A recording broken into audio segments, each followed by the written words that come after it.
Le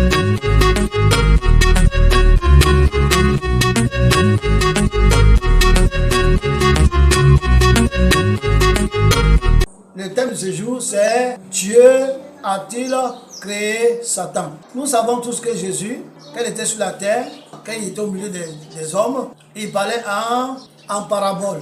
Et lorsqu'il était ensemble dans un lieu avec ses disciples, alors il leur expliquait. Il ne parlait plus en parabole, mais il leur parlait correctement. Et ils lui ont demandé pourquoi, quand tu es au milieu des gens, tu parles en parabole. Elle a dit pour que les gens de dedans puissent être sauvés et les gens de dehors restent tels. Que ces enfants puissent comprendre et ceux qui sont dehors restent tels. Donc, il parlait en parabole.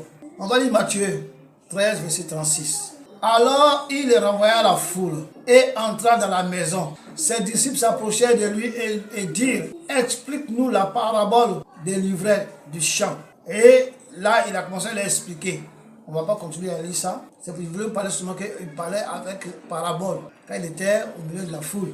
Mais quand il était avec les disciples, il leur expliquait. On va lire encore. Jean 8, 43 à 50. Pourquoi ne comprenez-vous pas mon langage? Parce que vous ne pouvez pas écouter ma parole. Vous avez pour père le diable. Et vous voulez accomplir les désirs de votre père. Il a été meurtrier dès le commencement. Et il ne se tient pas dans la vérité, parce qu'il n'a pas la vérité en lui. Lorsqu'il profère le mensonge, il parle de son propre fond, car il est menteur et le père du mensonge. Et moi, parce que je vous dis la vérité, vous ne me croyez pas. Qui de vous me convaincra du péché? Si je dis la vérité, pourquoi ne me croyez-vous pas? Celui qui est de Dieu écoute les paroles de Dieu. Vous n'écoutez pas, parce que vous n'êtes pas de Dieu. Les Juifs lui répondirent, nous savons, n'avons-nous pas raison de dire que tu es un Samaritain et que tu es un démon? Jésus répliqua, je n'ai point de démon, j'honore mon Père et vous m'outragez. Je ne cherche pas ma gloire, il en est qui cherche et qui juge. Du diable. Donc ici, il a dit aux pharisiens que vous n'êtes pas de Dieu, vous êtes du diable. C'est le diable qui est votre père et vous voulez faire les œuvres du diable. Les enfants de Dieu font les œuvres du Seigneur et les enfants du diable font les œuvres du diable. Amen. Donc nous avons dans ce monde-là, deux personnes, le Père et nous avons Satan. Alors, soit tu es de Satan, soit tu es du Père, soit tu es du diable, soit tu es de Jésus. Amen. Mais pourquoi ça? Pourquoi ces choses? Alors les gens disent, pourquoi donc Dieu a-t-il créé Satan? Si c'est que Satan, il va nous pousser à faire le mal. Si c'est que Satan va faire en sorte qu'on aille en enfer. C'est que Satan va nous créer la maladie, la mort. Il va nous faire toutes ces choses. Alors pourquoi Dieu a créé Satan? Alors pourquoi Dieu a créé Satan? Donc il veut du mal ou bien quoi? Parce que si tu crées une machine qui tue les gens, et tu sais que la machine là, quand ça va rentrer dans ta maison, ça va tuer tes enfants. Est-ce que tu es fou pour créer la machine là? Parce que si tu crées la machine là, elle va rentrer dans la maison, tuer tes enfants. Donc c'est pas la peine. Mais est-ce que Dieu est fou? Dieu n'est pas fou. Amen. On va lire Genèse 1, 3 à 6. Genèse 1, amen, 3 à 6. J'ai dit la parole. Dieu dit que la lumière soit, et la lumière fut. Dieu vit que la lumière était quoi? Bonne. Et Dieu sépara la lumière d'avec les ténèbres. Dieu appela la lumière jour et il appela les ténèbres nuit. Ainsi, il y eut un soir et il y eut un matin. Ce fut le premier jour. Dieu dit qu'il y ait une étendue entre les eaux et qu'elle se sépare les eaux d'avec les eaux. Donc Dieu a créé toutes choses par la parole. Dieu a parlé et puis les choses sont apparues. Parce qu'on dit quoi? Dieu dit. Amen. Donc Dieu a dit et la lumière est venue. Et la lumière a été séparée avec les ténèbres. Mais est-ce que Dieu a créé les puissances des ténèbres? Est-ce que Dieu a créé Satan, il a créé les démons, il a vu pour faire le mal? Amen. Est-ce que Dieu les a créés? Et que quand Dieu a créé, il a créé Satan. Et qu'il a créé les démons, est-ce qu'il les a créés en tant que démons, en tant que Satan? Non, ils n'ont pas créé.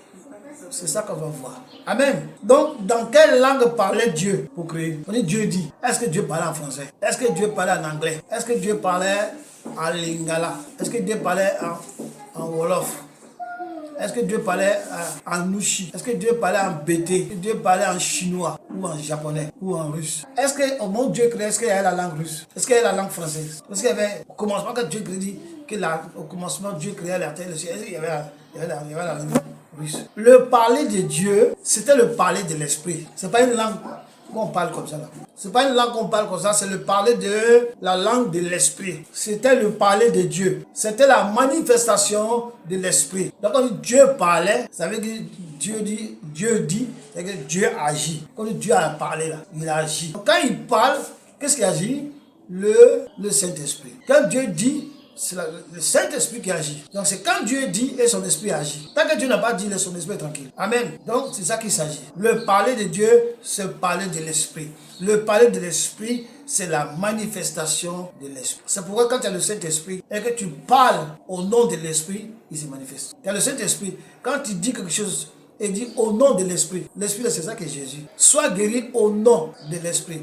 Sois guéri au nom de Jésus. L'esprit qui est en toi se manifeste avec toi. Parce que tu as dit que la personne soit guérie. Et donc l'esprit qui est en toi, qui est l'esprit de Dieu, le Saint-Esprit, l'esprit de Jésus, prend la place et commence à se mouvoir. Et quand il commence à se mouvoir, il produit la guérison. Il produit la délivrance. Il produit la restauration. Amen. C'est ça qu'il s'agit. Quand Dieu dit là, c'est pas que Dieu a parlé français. Non. Amen. Il a parlé la langue de l'esprit. Et pour connaître quelle langue il a parlé en ce temps-là, il fallait être à côté de lui pour savoir c'est quelle langue. Voilà. Donc c'est la langue de l'esprit. Donc parce que on dit l'esprit se mouvait. Donc l'esprit bouge. Et quand l'esprit bouge, se mouvoir c'est quoi? C'est bouger. Donc l'esprit bouge. Donc quand il bouge là, il agit en même temps. Il envoie ce qui n'existe pas, l'existence. Ce que Dieu a dit. C'est là que tu dis, moi je dis qu'aujourd'hui, il ne va pas pleuvoir. Quand il dit ça là, il y a un esprit qui va se manifester. Soit c'est le Saint-Esprit qui va suivre ce qu'il dit et il va arrêter la pluie. Soit je suis un magicien, bien je suis un féticheur, c'est un démon qui va arrêter la pluie. Et vous savez, les sorciers, ils arrêtent la pluie. Les sorciers arrêtent la pluie. Les sorciers font venir la pluie pour gâter les manifestations. Les sorciers bloquent la pluie pour amener la sécheresse dans le village, mais pas qu'il y ait récolte. Les sorciers sont capables de ça. Mais est-ce que c'est le Saint-Esprit qui fait ça? Est-ce que c'est Dieu qui fait ça? Mais le sorcier a parlé. Amen. Dans le parler, met l'esprit en mouvement. Le parler fait bouger l'esprit. Donc Dieu a parlé et son esprit a commencé à se pouvoir. Dieu a-t-il créé Satan? Dieu connaît toutes choses, car il est le créateur de toutes choses. Donc Dieu a créé Satan. Vous êtes d'accord avec ça? Dieu a créé Satan. Donc Dieu a créé Satan pour tuer Satan. Donc Dieu connaît toutes choses, car il est le créateur de toutes choses. Passé, présent et futur.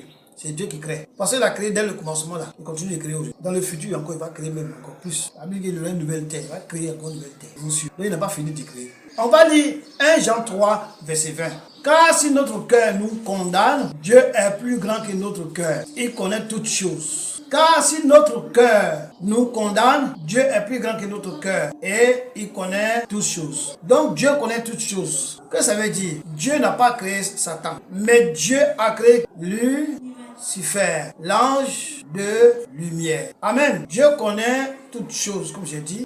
Dieu a créé qui? Lucifer. Lucifer est devenu quoi? Le diable. Amen. Il est devenu le diable. Satan est au service de Dieu. Satan est au service de Dieu. Car Dieu n'a pas d'adversaire. Il n'y a pas quelqu'un qui est adversaire de Dieu. Il dit, mon Dieu combat avec Dieu. Je suis son adversaire. Non. Satan, il est au service de Dieu. Satan, il travaille pour Dieu. Même s'il croit travailler pour lui-même, s'il croit être fort, s'il croit avoir un gouvernement, s'il croit copier Dieu, il travaille pour Dieu sans qu'il sache lui. Parce que tout ce qu'il fait là, c'est pour la gloire de Dieu.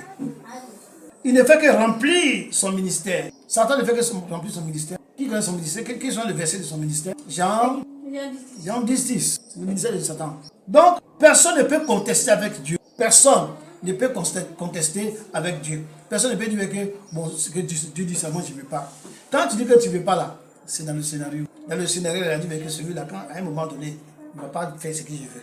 Mais Dieu te laisse. Donc, si quelqu'un est à l'église, tu lui donnes les conseils, tu parles, il n'écoute pas. Tu le brèches, Dieu lui parle, il n'écoute pas. Il joue son rôle dans le film. À la fin, il sera la mort. Mais si Dieu dit que tu vas aller au paradis, Dieu dit que tu auras la vie, tout ce que Dieu va dire, tu le fais. Que tu le fais ou pas, tu vas le faire toi-même. Tu ne sais pas c'est quelle force tu vas le faire. Mais quand tu résistes à Dieu, tu ne fais pas ce que Dieu dit, ça veut dire que toi-même là, tu n'es pas dans le plan de Dieu. Parce que la Bible dit que celui qui n'est pas dans la volonté de Dieu est mort. On va lire Proverbe 19, verset 21. Lorsque tu prêches quelqu'un là, tu lui parles de la parole, il n'écoute pas. Il ne faut pas essayer de le forcer. Peut-être que c'est son rôle qui joue, tu sais pas. Le rôle que Dieu lui a enseigné, qu'il doit faire. C'est ça qu'il fait. Donc laisse-le. Peut-être à parler du temps, c'est pas toi qui as convaincu, c'est Dieu qui convainc. Proverbe 19, verset 21. Il y a dans le cœur de l'homme beaucoup de projets, mais c'est le dessein de Dieu, de l'Éternel, qui s'accomplit. Donc il y a dans le cœur des gens, dans nos cœurs, beaucoup de projets. Amen. Je vais faire ça, je vais faire ça, je vais réaliser ça. Mais à la fin, qu'est-ce qui se passe? Ce qui se passe est que c'est le plan de Dieu qui s'accomplit. C'est le dessein de Dieu qui s'accomplit. Ce n'est pas ton dessein. Amen. Parce que quand Dieu met dans ton cœur de faire telle chose, le diable aussi vient mettre, dans ton cœur autre chose. Amen. Dieu dit que tu vas faire ça, le diable dit non, il faut faire ça. Mais si tu es un enfant de Dieu, Dieu va te donner le courage, la compréhension, l'intelligence de savoir que ce qu'il t'a donné c'est ça et que ça c'est le diable. Tu vas faire la part des choses. Amen. Pour être toujours dans la volonté de Dieu. Pour que tu puisses jouer ton rôle. Donc, comment comprendre le mouvement de Dieu alors? Comment on peut le comprendre? Mais il a tourné son film. Hein? Il a fait le scénario. Nous sommes les acteurs. Maintenant, comment encore il vient et nous blâme? Pourquoi? Parce qu'il fait ce qu'il veut. Il fait tout ce qu'il veut. Dieu fait tout pour que ses desseins soient quoi? Accomplis. Que quelqu'un soit têtu. Que quelqu'un résiste à Dieu. Que quelqu'un ne veut pas aller à Dieu. Que quelqu'un préfère suivre le diable. Bien qu'il soit appelé, hein, il suit le diable. Tout ça là, c'est le dessein de Dieu. Dieu fait ça pour que ça soit accompli. Donc si tu connais quelqu'un qui passe sur Jésus, tu l'as parlé fatigué, tu passes sur Jésus, laisse-le. Il joue son rôle. Son rôle de rebelle, la rébellion. C'est ça. Non parce que Dieu n'a pas de force pour le toucher. Non parce que Dieu n'a pas de force pour le changer. Dieu a la force pour le changer. Mais Dieu aussi peut appeler des gens et puis les rendre rebelles. Elle a dit dans l'église, il y a la bonne semence et il y a l'ivraie.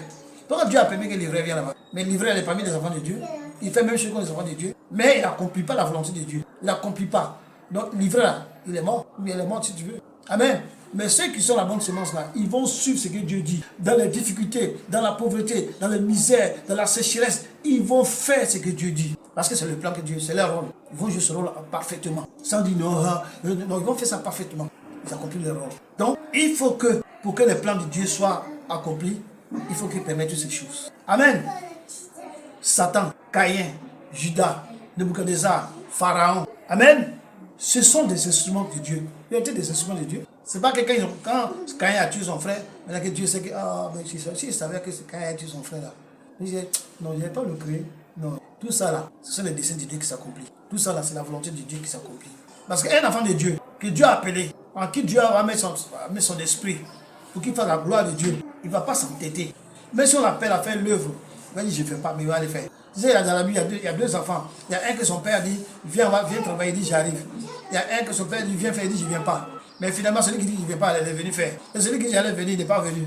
Vous comprenez? Voilà. Donc, ce n'est pas que l'enfant dit que la personne vient faire, mais il ne vient pas. C'est le plan de Dieu qui s'accomplit. Donc, ne forcez pas les gens. Moi, il ne force plus quelqu'un. Mais demain, on n'a aucune force, aucune puissance pour convertir quelqu'un, pour donner la foi à quelqu'un. La Bible dit que la foi qui sauve, c'est Dieu qui donne. Ça ne vient pas de nous-mêmes. Donc, Satan, Caïn, Judas, Nebuchadnezzar, Pharaon, tous ces gens-là, ce sont des instruments de Dieu. Et Dieu les a autorisés de faire ces choses pour l'accomplissement de son plan. Ce sont les instruments que Dieu a utilisés pour l'accomplissement de ses desseins. Desseins, ça veut dire plan, quoi. Voilà. Satan s'est manifesté comme étant Caïn. Satan s'est manifesté comme étant qui? Le serpent. Satan s'est manifesté comme étant qui? Le Nebuchadnezzar. Satan s'est manifesté comme étant qui? Pharaon.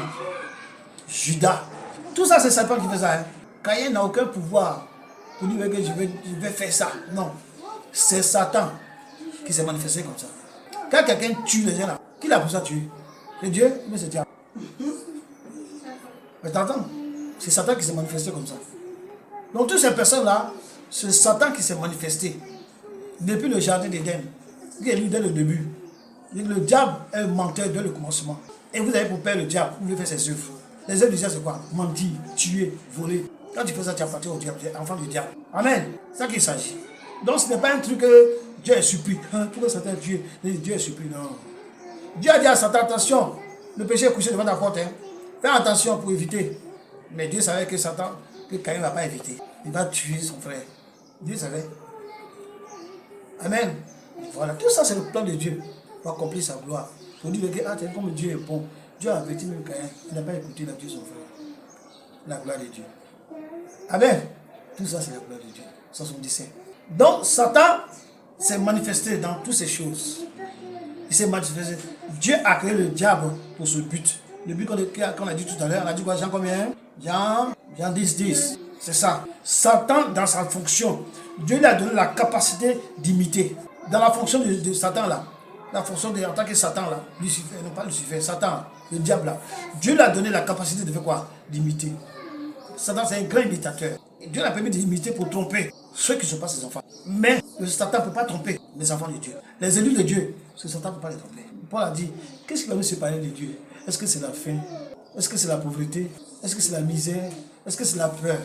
Est-ce que c'est la tribulation? Non. Enfant de Dieu, tu es enfant de Dieu. Mais Dieu a permis à Satan d'imiter Dieu pour qu'il puisse tromper. Et ceux qui vont tomber dans cette tromperie-là, effectivement, ce ne sont pas des enfants de Dieu. Ce sont des enfants qui lui appartenaient. Et c'est eux qui vont suivre ses imitations. Voilà. Je ne sais pas si on se comprend. Satan est un imitateur. Satan fait, Dieu lui permet de faire tout. Satan peut délivrer. Amen. Satan peut guérir. Il peut prêcher. Il donne vision. La seule chose à laquelle on doit reconnaître un enfant de Dieu, c'est que c'est par les œuvres. Quelles sont les œuvres? C'est pas pour délivrer les gens qui ont œuvres de Dieu. Satan fait délivrer aussi. Pas prophétiser. Satan aussi, il fait prophétiser. C'est pas pour voir dans le monde spirituel. Satan aussi fait voir ses enfants dans le spirituel. Les sorciers, ils voient dans le monde spirituel. Les magiciens, ils voient dans le monde spirituel. C'est pas ça que les œuvres qui fait qu'on reconnaît l'enfant de Dieu. Non. Il a été donné à Satan la capacité de faire des miracles. Donc, quelqu'un qui suit miracle, un jour, tu as su Satan sans le savoir. De prophétiser, de prêcher. Satan fait aussi la démonstration de la connaissance. Satan, il connaît. Avant que nous, on vienne sur la terre, avant que Dieu crée Adam et Ève, Satan existait, mais il n'existait pas. Hein? Satan, il existait, mais il n'existait pas. Il existait. Satan, il sait beaucoup de choses. Je ne veux pas dire que Satan sait toutes choses. Non, il ne sait pas toutes choses. Mais il sait beaucoup de choses. Il a la connaissance. Amen. Il a la connaissance. Beaucoup de choses. C'est Dieu qui sait toutes choses. Il est omniscient. Donc, il fait tout ça. Satan, il fait tout ça. Miracle, démonstration, délivrance, guérison, vision, prophétie. Satan, il fait tout ça. Dieu a donné ses capacités. Donc, il y a des gens qui sont avec Satan, ils font ça. Tu crois qu'il est de Dieu. Donc, Dieu a permis à Satan d'imiter. Pour que ceux qui vont aller à la perdition, là, puissent croire à ça. Donc, s'il y a des gens qui croient à Satan, qui croient à des démons, qui croient à des anges déchus, tu crois à des doctrines de démons, tu vas beau lui parler, beau lui expliquer, tu vas te donner des songes, tu vas lui donner, Dieu va lui donner même des songes, il va faire tout, il refuse, il suit les doctrines des démons, il joue son rôle, bien qu'il soit appelé, il joue son rôle. Je te dis celui-là, mais c'est l'enfant de Dieu, il vient, je le vois bien, il a le bien sur lui, il joue son rôle. Donc Satan, il fait tout ça. Mais la seule chose qui ne lui a pas été donnée, la seule chose que Dieu n'a pas donné à Satan, c'est de vivre dans la sanctification. Satan ne peut pas vivre dans la sanctification. Jamais. Il va tout imiter de Dieu. Il ne peut pas vivre dans la sanctification. Amen. La seule chose qu'il ne peut pas faire aussi, c'est de créer. Satan ne peut pas créer l'homme. Les gens disent Satan m'a donné un enfant. Satan n'a pas donné un enfant. Il voit les grossesses des gens, puis il les partage à ses enfants. Donc, Satan, il donne l'intelligence à ses scientifiques pour créer des hommes artificiels. Des hommes qui créent des robots. Des gens qui vont marcher, parler comme l'homme. Des machines qu'on peut recouvrir d'une peau synthétique pour parler comme l'homme. Mais ces machines qu'on a créées là, on lui donne l'intelligence artificielle, une mémoire qui n'a rien à voir avec la mémoire que Dieu a donnée à l'homme. Sa mémoire, elle peut être saturée, peut être abîmée. Mais toi, tu es né aujourd'hui, ça fait 50 ans. Toi, tu es né aujourd'hui, ça fait 20 ans. Toi, tu es né aujourd'hui, ça fait 10 ans. Est-ce que ta mémoire là, ça a été abîmé? Est-ce que ta mémoire est remplie? De 0 ans jusqu'à 120 ans. Ta mémoire est capable d'emmagasiner, recevoir tout ce que Dieu a mis, tu vas te dire de faire, mais tout ce que tu vas voir, tout ce qui va arriver dans ta vie, ta mémoire va emmagasiner cela. Amen. Donc Satan, il imite. Dieu l'a donné la capacité de faire toutes ces choses. Mais la seule chose qu'il ne peut pas faire, c'est de vivre la sanctification. C'est de vivre selon Hébreux 12, 14. Rechercher la paix. Est-ce que Satan recherche la paix? C'est-à-dire que Satan recherche la paix à quelqu'un. Satan donne au monde une force de paix. Il fait croire qu'il soit en paix. Mais en réalité, c'est celui qui vous contrôle. Jésus a dit, je vous donne la paix. La vraie paix. Pas comme celle du monde. La paix du monde qui donne. C'est Satan. Il nous fait miroiter des choses qui nous donnent la paix intérieure. Qui nous donnent la paix, pas intérieure. Qui nous donnent la paix. Il te donne l'argent, il te donne la fortune, il te donne la richesse. Et tout ça là, tu dis que tu es en paix, tu es riche, tu vis une vie confortable. Mais en réalité, en tant qu'homme spirituel, il y a quelque chose qui te manque.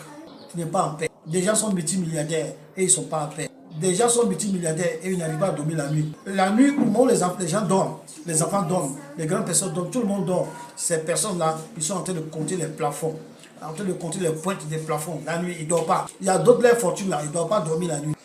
Il dit, je te rends riche, je te rends multimilliardaire, mais tu vas jamais dormir la nuit. Tu peux dormir la journée, mais la nuit, tu dors. Donc, il y a des gens qui sont riches, mais qui ne dorment pas la nuit. Tu vois, la nuit, il est devant la télé toute la nuit. Tu le vois, il est là, il est en train de jouer. Il n'a pas sommeil jusqu'à ce que le soleil se lève. Il y a d'autres qui disent, tu seras riche, mais tu vas jamais t'habiller bien. Tu vas jamais t'habiller avec de beaux habits. Tu vas jamais rouler dans les belles voitures. Tu vas jamais porter les belles chaussures, mais tu seras riche. Donc le Satan, il donne la paix du monde. Je dis que moi je donne la paix, pas comme celle du monde, mais la vraie paix. La paix du cœur. Je donne mon esprit qui est l'esprit de paix en toi. Même si tu es riche, même si tu n'es pas riche, tu es en paix. Si tu es malade, tu es en paix. Tu es toujours en paix. Et tu as une espérance. Et il a dit, recherchez la paix avec tout le monde. Satan ne recherche pas la paix. Et la sanctification, sans laquelle personne ne pourra voir Dieu. Parce que Satan ne peut pas vivre dans la sanctification. Dieu, il n'a pas le temps, il n'a pas ça. Satan ne peut pas créer, Satan ne peut pas vivre dans la sanctification, Satan il ne donne pas la paix. Ça, vraiment, Dieu n'a pas donné ça. Donc, la sanctification, c'est quoi même? C'est de vivre selon la parole de Dieu. Quand on dit que quelqu'un est sanctifié là, c'est que la personne vit selon la parole de Dieu. Il marche selon la parole de Dieu. Il fait la volonté de Dieu. C'est ça la sanctification. Parce que tout ce qu'on va faire en dehors de la parole de Dieu t'amène la suivre. Tout ce que tu fais en dehors de la parole t'amène le péché. Le péché, c'est la transgression de la loi. Et ton mérite, c'est la mort. Donc la sanctification, c'est de vivre selon la parole de Dieu et de manifester la volonté de Dieu. Tu obéis à la parole de Dieu. Est-ce que Dieu dit de faire? Tu le fais. Satan n'obéit pas à la parole de Dieu. Et Satan ne fait pas ce que Dieu dit de faire. Et pour ça, Dieu n'a pas donné la capacité de ça. Même s'il voit que Dieu est vrai, il connaît Dieu, il était avec Dieu au ciel. Amen. Il sait que le feu est réel. Mais il connaît tout ça là, mais il ne peut jamais se repentir. Parce que la sanctification commence par la repentance. Parce que le péché, c'est la désobéissance. Maintenant, pour revenir à Dieu, tu fais la repentance. Et lorsque tu te repens, maintenant tu vis, tu marches selon la parole et la volonté de Dieu. Est-ce que Satan peut faire ça? Satan ne peut pas faire ça. Donc, ça, les enfants de Dieu, quand il y a celui des enfants de Dieu, c'est ça qu'il s'agit. Ce n'est pas parce qu'il fait les miracles, ce n'est pas parce qu'il prie pour les gens, parce qu'il fait la délivrance, parce qu'il voit les visions, parce qu'il est un prophète, on dit il voit loin. On dit, ça, non, ce n'est pas ça. Un enfant de Dieu, c'est celui-là qui vit dans la sanctification. C'est-à-dire, qui vit selon la parole de Dieu, qui fait la volonté de Dieu, qui manifeste, même physiquement, la volonté de Dieu. Nous, chrétiens, les œuvres que nous faisons, spirituelles ou physiques, on manifeste la volonté de Dieu, la gloire de Dieu. Donc, la foi, sans les œuvres, est morte. Tu crois en Dieu, c'est bien. Tu crois que Jésus-Christ est mort, il est ressuscité, ouais, c'est bien. Mais est-ce que tu fais les œuvres? Les 3 œuvres qu'il a dit là. Marcher selon la parole, la repentance d'abord, marcher selon la volonté de Dieu et marcher selon la parole de Dieu. C'est ça qui fait toi un enfant. Et la foi, quand tu fais ces choses-là, tu ne vas pas faire un travail et puis dire, attends, j'ai travaillé pour avoir la foi. Non, c'est parce que tu as la foi que tu es dans le travail. Tu as la foi et tu fais l'œuvre de Dieu. Donc la foi sans les œuvres est morte. Si tu n'as pas les œuvres, la Bible dit dans Marc 16, 17 à 18, voici les miracles qui accompagnent ceux qui l'ont cru. Amen. Tout ça, ça fait partie des œuvres en tant que chrétien. Mais quand tu es chrétien, pourquoi on reconnaît que tu es chrétien? Parce que les miracles que Dieu a parlé dans Marc 16, 17, même le diable fait ça aussi. Mais quand tu vas faire ça, pas parce que tu fais ça comme on dit, ah non, c'est un enfant de Dieu. Non. Parce que le diable fait, il a cité tout à l'heure. Dieu fait des miracles. Mais ce que tu as fait, puis on dit que non, celui-là c'est un enfant de Dieu, c'est d'abord Hébreux 12, 14. La sanctification. La sanctification, c'est quoi? Marcher selon la parole de Dieu. Marcher selon la volonté de Dieu. Matthieu 7, 21 à 23. C'est lui la seule qui fait la parole, qui fait la volonté de mon Père, qui va au ciel. Ce n'est pas celui qui fait un miracle, ce n'est pas celui qui prêche. Non. La volonté du Père. Tu peux même être chrétien, tu prêches bien, mais tu peux ne pas être dans la volonté de Dieu. Si tu n'as pas les œuvres, alors tu ne peux pas prétendre être quoi? Un enfant de Dieu. Tu es souillé. Tu es enfant de Dieu, mais tu vois dans les fesses des femmes tous les jours. Tu es enfant de Dieu, tu es dans le boîte de nuit. Tu es un enfant de Dieu, ça? Non, tu ne fais pas les œuvres de Dieu. Tu ne fais pas Hébreux 12, 14. Non. Dieu a privé à Satan les œuvres de la sanctification. Dieu lui a privé ça. Amen. Où Satan ne peut pas manifester les œuvres de la foi. Il ne peut pas. Dieu n'a pas donné ça. Satan ne peut pas témoigner de Dieu. Les œuvres de l'Esprit Saint. Un enfant de Dieu peut tomber dans le péché. Tu peux tomber. Tu es dans la chair, non? Un enfant de Dieu peut tomber. Mais un enfant de Dieu ne peut pas vivre et avoir pour péché un mode de vie. comprenez? Tu peux tomber, c'est normal. C'est pourquoi il y a la repentance. Nous pardonnons, Dieu nous pardonne, mais on peut tomber. Et quand on tombe là, on peut se repentir. Dieu va nous purifier. Mais un enfant de Dieu ne peut pas vivre dans le péché. Il ne peut pas vivre et avoir pour péché un mode de vie. Qu'est-ce que c'est un mode de vie? C'est que c'est par le péché qui gagne ta vie. C'est par le péché que tu vis. C'est par le péché que tu as le plaisir. C'est par le péché que tu as la joie. Voilà, ton mode de vie, c'est le péché. Un enfant de Dieu ne peut pas faire ça. Un enfant de Dieu vit dans Hébreux 12, 14. Un enfant de Dieu fait, comment on appelle ça? Matthieu 7, 21. Un enfant de Dieu, ce n'est pas les œuvres de délivrance physique qu'on voit là qui va faire que on dit que tu es un enfant de Dieu. Ce n'est pas la gentillesse. Je vous dis toujours que la gentillesse ne fait pas partie du fruit de l'esprit. La gentillesse, derrière ça, il y a toujours l'hypocrisie. Mais un frère, il peut te donner quelque chose. Il peut être bon avec toi. Parce que Dieu a mis en lui la bonté.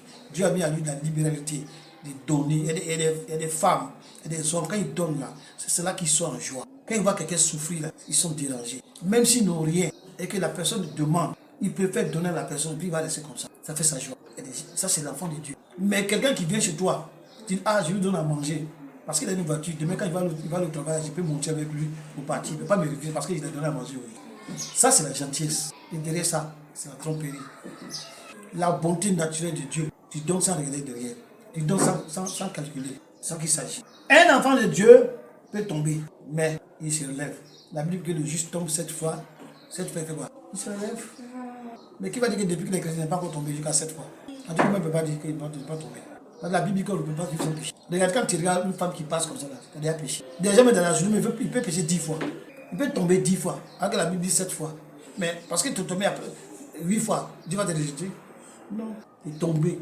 Mais tu ne vis pas de ça. Donc, Dieu a créé Lucifer, mais il savait que Lucifer deviendrait qui? Satan. Amen. Il savait que Lucifer serait le diable. Dieu, il savait ça. Ça n'a pas échappé. Si ça a échappé, donc il n'est pas Dieu. Parce que Dieu, il sait toutes choses. Il n'y a rien qui échappe. Dieu ne peut jamais être surpris. Dieu ne peut jamais dire, donc c'est comme ça. Non. Dieu, il sait toutes choses. Amen. Et Satan est là pour accomplir la volonté de Dieu. Quand il était Lucifer, il accomplissait la volonté de Dieu. Quand il a quitté son statut de Lucifer, il est devenu Satan. Il continue toujours à faire la volonté de Dieu, à servir Dieu. Toujours. Bien qu'il croit être l'adversaire de Dieu. Il croit être l'opposant de Dieu. L'opposé de Dieu. Il croit bloquer les œuvres de Dieu. Il sait pas en le faisant, il a accompli le film. Amen. Il a accompli son rôle. Il fait cela pour la gloire de Dieu. Donc, en résumé, Dieu n'a pas créé Satan. Mais Dieu a créé qui? L'ange de lumière. On dit qu'il voulait être au-dessus de Dieu. Monter jusqu'au-dessus de Dieu. Qui a mis ça dans son cœur? C'était déjà dans son cœur. Ça fait partie de lui. Mais quand le temps est arrivé, il a commencé à manifester ça. Il y a des gens qui sont dans l'église de Dieu. Ils sont des pasteurs. Ils sont des enfants de Dieu. Ils sont des fidèles, des servants, des serviteurs, servantes de Dieu. Mais un moment arrive, ils abandonnent Dieu. Ils font naufrage. Ils retournent vers le diable. Ça veut dire, Dieu, il savait que cette personne, à un moment donné, il va quitter pour aller servir le diable. Mais quand il servait Dieu là, est-ce que Dieu l'a cherché? Dieu n'a pas cherché. Quand il servait Dieu, Dieu savait qu'il fait la gloire de Dieu. Mais quand il quitte Dieu, va chez Satan là, est-ce que Dieu pleure? Le fait qu'il est parti là-bas là, la gloire de Dieu encore s'est manifestée. Quand Jésus-Christ était avec les disciples, ils sont venus le voir, dit Seigneur, il y a des gens là qui sont en prier aussi, hein. Ils font des délivrances en ton nom. Jésus a dit quoi? Laissez-les. Celui qui va contre nous, il est avec nous. Amen. Mais est-ce que Jésus-Christ ne savait pas que les gens faisaient ça? Il savait. Mais ils sont venus dire à Jésus, ils croyaient que Jésus-Christ ne savait pas. Ils sont venus dire qu'il y a des gens qui font ça. Il dit, laissez-les. S'ils sont avec nous, là, ils sont contre nous. C'est ça qu'il s'agit. Donc Dieu, il a son plan, il a son scénario, il a son film. Et tout le monde joue son rôle dans le film. Ce matin, on a des joueurs d'autres rôles comme ça. Rien que je prends Dieu. Depuis la nuit des temps, Dieu savait qu'aujourd'hui, là, ils sont combien? 12. 12 janvier, là, on serait là en train de parler de Dieu. Dieu savait, il n'est pas surpris. Donc, Dieu ne nous blâme pas. Parce que quand on dit Dieu nous blâme, là, ça veut dire que Dieu ne sait pas pourquoi on a fait ça. Et il nous condamne. Non, non, non. Dieu, il le sait. Mais tout ça là, ça fait partie de son plan. Ça fait partie du film. Et quand le film commence là, hein, quand les gens commencent, est-ce que c'est qui est mauvais? Tout le monde est bon dans le film. C'est lorsque un bandit arrive à tuer quelqu'un, ou lorsque quelqu'un a fait quelque chose, c'est là qu'il dit, ah, il est mauvais. Mais avant ça, il est bon. Donc dans le film de Dieu, avant que Satan devienne, avant que Lucifer devienne Satan, il était bon. Dieu savait. Mais c'est qu'à un moment du film, il va changer de rôle. Il va devenir méchant. Si Dieu a permis ça, c'est pour la gloire de son nom. Tout ce que nous devons faire, nous devons prier Dieu, rester avec Dieu pour connaître ce qu'on doit faire pour accomplir son plan. Parce qu'on ne sait pas faire, on veut savoir ça. C'est ça qu'il s'agit. Pour les gens qui sont vos proches, pour les gens que vous connaissez, les gens qui sont dans le même lieu de travail que vous, qui sont dans le même quartier, vous leur parlez de Jésus, vous les prêchez, mais ils n'écoutent pas. Ne vous alarmez pas. Ne soyez pas offusqués. Ne soyez pas tristes. S'ils ne viennent pas, ce n'est pas parce que Dieu ne peut pas les faire venir. Dieu peut le faire. Amen. Donc je voudrais qu'on relie Psaume 139, 1 à 4. Je lis la parole. Éternel, tu me sondes et tu me connais. Tu sais quand je m'assieds et quand je me lève. Tu pénètres de loin ma pensée. Tu sais quand je marche et quand je me couche. Et tu pénètres toutes mes voies. Car la parole n'est pas sur ma langue que déjà, ô Éternel, tu la connais entièrement. Comment est-ce qu'il dit? C'est-à-dire que quand tu es prié, la parole là, c'est même pas encore arrivé dans ta bouche pour la faire sortir. Mais Dieu, il sait déjà. Donc quand tu veux parler, il sait déjà. Quand je m'assieds et quand je me lève, tu connais? C'est pas quand je me lève, je dis, ah, il s'est levé. Non. Avant que tu te lèves là, Dieu sait que tu dis. Il sait déjà que tu vas te lever. N'est-ce pas? Quand je me couche, Dieu sait que je me couche. Tu pénètres toutes mes voies. Toutes mes voies, tous mes plans, tout ce qu'il veut faire. Tu es déjà dedans. Tu connais. Car la parole n'est pas sur ma langue que déjà, ô Éternel, tu la connais. Waouh. Tu m'entoures par derrière, verset 5. Tu m'entoures par derrière et par devant. Et tu mets ta main sur moi. Oui, il nous connaît. Voilà. On va lire, on va continuer. Verset 16. Et puis on va finir. Verset 16. Quand je n'étais qu'une masse informe, tes yeux me voyaient. Et sur ton livre étaient tous inscrits les jours qui m'étaient destinés avant qu'aucun d'eux n'existât. C'est-à-dire que quand j'étais une masse informe, à quel moment on a eu une masse informe? Une masse informe. À quel moment? Non. Quand tu dis une masse qui n'a pas de forme, quand on voit, c'est pas c'est quoi ça? C'est au moment que tu es dans le ventre de ta maman, avant les 9 mois, l'enfant est une masse, de boule de sang, informe. On ne sait pas c'est garçon, c'est femme, on ne sait pas c'est quoi. Il dit ici, verset 16. Quand je n'étais qu'une masse informe, tes yeux me voyaient déjà. Ah, la boule là, informe là. Les yeux de Dieu, il sait déjà, il voyait ça. C'est pourquoi les gens qui font avortement, faites très attention. Les femmes qui font avortement, les hommes qui poussent les femmes à faire des avortements, les hommes qui poussent les filles à faire des avortements parce que les enceintés. Non, si tu vas à l'école, on va à l'école, si tu prends un grossesse, ça, on est foutu. Tu les fais avorter. Tu es en train de tuer une masse informe que Dieu connaît déjà ce que cette masse n'a pas devenu. C'est un meurtre. Faites très attention. Même les gens qui sont mariés, ils ont déjà 5 enfants. Ils disent, on ne veut plus avoir 6 enfants. 6e enfant vient faire avortement. Tu as tué un enfant. Et les gens qui planifient, ils disent, on dit, bon, on va faire planification familiale. C'est un péché. C'est Dieu qui donne les enfants. C'est Dieu qui met l'enfant dans le ventre de la femme en utilisant le sperme de l'homme. C'est Dieu qui crée la boule informe dans le ventre de la femme. Et cette boule-là, au fil de mois, devient un être humain. Et toi, parce que tu ne veux plus avoir des enfants en nombre, tu vas faire des trucs, des culottage, tu vas faire des avortements. Tu vas faire, comment on fait ça? Tu vas mettre stérilé, tu vas mettre capote. Toi qui mets capote avec ta femme, là, tu vas en enfer. Il faut arrêter ça. Toi qui enlèves les grossesses, il faut arrêter ça. Hein, d'accord? Pas question de dire des souris. Voilà. Tous les enfants, un enfant est désiré. Pourquoi que c'est toi qui désires l'enfant puis il vient? C'est Dieu qui envoie l'enfant. Dieu ne tient pas compte de ton désir ou pas. Dieu envoie un enfant pour jouer un rôle dans ce monde. Toi, tu l'enlèves. Mais tu vas régler ça avec Dieu. Donc il dit, verset 16, quand je n'étais qu'une masse informe, tes yeux me voyaient. Toutes les femmes qui sont enceintes, Dieu voit votre enfant. Dès que c'est un petit bout de ça, Dieu voit ça déjà. Il faut faire attention, très attention. Tu vas manger des choses pour faire avortement. Parce que tu as peur de ton papa. Si ton papa, il avait eu peur de son papa, tu ne sais pas né. Que Dieu nous bénisse. Amen. Dieu n'a pas créé Satan. Dieu a créé Lucifer. Et Lucifer est devenu Satan. Mais ce n'a pas échappé à Dieu. Dieu savait qu'il allait devenir Lucifer. Ça fait partie du plan. Amen. Il savait que Lucifer serait le diable. Dieu savait ça. Parce que Dieu sait toutes choses. Et Satan est là pour accomplir la volonté de Dieu. Donc, laissez Satan tranquille. Donc, tuer Satan. Tu ne peux pas tuer Satan. Il a un rôle à jouer. Il est en train d'accomplir la volonté de Dieu. Quand le temps va venir, Dieu va l'enlever. Donc, arrêtez de tuer Satan. Dans nos débuts là, taillez Satan, taillez-le. Tu ne peux pas tailler Satan. Tu n'as pas la force de tailler Satan. Celui qui peut tailler Satan là, il va venir pour tailler Satan. Laisse tranquille. Dieu ne parle pas de combat à Satan. Il a dit de chasser les démons. On peut chasser les démons pour les chasser de nos vies. On ne peut pas les tuer. Ce n'est pas à nous de tuer les démons. Tu ne peux pas tuer les démons. Avec quelle arme tu as tué le démon? Dieu a envoyé le démon là, derrière on l'a joué. Toi, tu as envie de le tuer. Non. Tu peux seulement le faire quoi? Le chasser. Pour qu'il te laisse tranquille. Amen. Que Dieu nous bénisse. Que le Seigneur soit avec nous. Que nous soyons marchons selon Hébreux 12, verset 14. Nous sommes tous que nous recherchons la paix. Que nous marchons dans la sanctification, la gloire de Dieu. Que nous obéissons à la voix de Dieu. Que nous cherchons la volonté de Dieu parfaite pour nos vies. C'est vrai, il a dit d'aller vers nos frères et sœurs qui sont encore dans le monde. C'est normal. Mais lorsque tu parles à quelqu'un qui est enfant de Dieu, il va écouter. La Bible dit, ce qui appartient à Dieu. Jésus a dit que mes bébés entendent ma voix et voient. Bien sûr, quelqu'un qui est au dehors, qui est dans le monde, quand il va entendre la voix de Jésus, là, la voix c'est la parole, hein. Quand il va entendre la voix de Jésus, la parole de Jésus, là, il va venir à Jésus. Amen. Ce n'est pas toi de torser son cou, de torser son bras. Tu ne peux pas le faire. C'est Jésus qui peut le faire lui-même. Toi, il faut parler seulement. Si c'est ton mari, il faut parler seulement. Si c'est ta femme, il faut parler seulement. Tes enfants, il faut parler seulement. Dieu sait que chacun veut lui un rôle. Et quand le temps de la personne est fait, Dieu va l'envoyer. Toi, tu ne fais que parler seulement. Amen. Dieu nous bénisse.